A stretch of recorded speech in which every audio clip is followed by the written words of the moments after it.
बिस्मिल्लाह रहमान रहीम। रुकू सजदा कादा दोनों सजदों के दरमियान बैठना और वितर में दुआ कुनूत के अलावा दुआएं नफल सुन्नत के अलावा बाद नमाज फर्ज में भी पढ़ी जा सकती हैं या नहीं।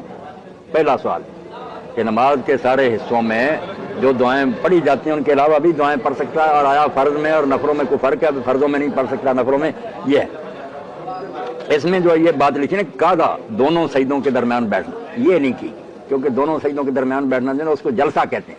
ये कादा जो है ना अत्ताहियात के लिए बैठते हैं ना दूसरी रकत पर या आखिरी पर, अत्ताहियात के लिए बैठना ये कादा कहलाता है। और दो सजदों के दरमियान जो थोड़ा सा बैठते हैं वो जलसा, और जो थोड़ा सा महज हदीस या शाफी लोग बैठ कर उठते हैं पहली और तीसरी वो जलसा है इस्तिराहत, लफ्ज दुरुस्त करना।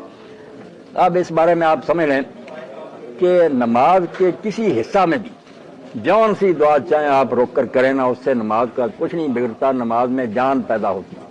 नमाज है ही वो जिसमें आदमी अपने रब से मांगता है।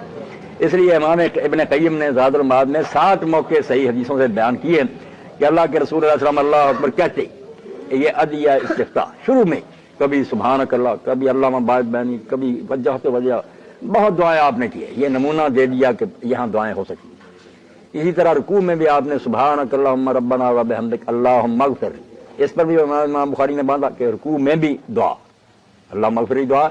फिर खड़े हो गए, इसमें भी आपने दुआएं की हैं, अल्लाहुम्मा तहरनी मिनज़्ज़ुनूब वल ख़ताया अल्लाहुम्मा तहरनी मिनद्दनस, बहुत इसमें भी कर सकते। ये मौके बता रहे हैं, ये नहीं कि वही करनी है, हुजूर ने तालीम दे दी। दो सजदों के दरमियान भी बैठा, उसमें भी अल्लाहुम्मा अग़फिरली या रब्बि अग़फिरली।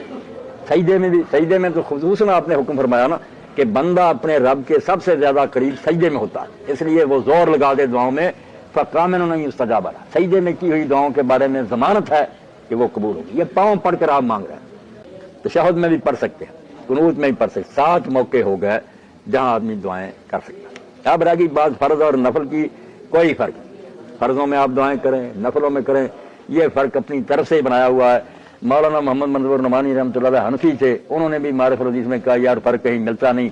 हुजूर ने फर्जों में भी दुआएं मांगी, इसलिए फर्जों में मांगे, नफलों में मांगे, सुन्नतों में मांगे, जो जी चाहे मांगे, जितनी जी चाहे, कुरान की हो या आपको अपनी याद हो। अब तीसरी बात रह गई कि अगर आप अपनी जुबान में भी करना चाहें तो लिख रहे करें, पंजाबी में, उर्दू में, फारसी में, नज़म में, नसर में, कुनूत में भी, सजदों में, जो जी चाहे दुआ करें, बिल्कुल जायज़। इमाम इब्न हज़म जैसा ज़ाहिरी जो जरा क्यास को नहीं मानता, उन्होंने भी अल-मुअल्लम में देखा किस आयत हदीस में है कि नमाजी अपनी जुबान में दुआ ना करे। ये पाबंदी कहीं है कि जुबान अरबी में पढ़े?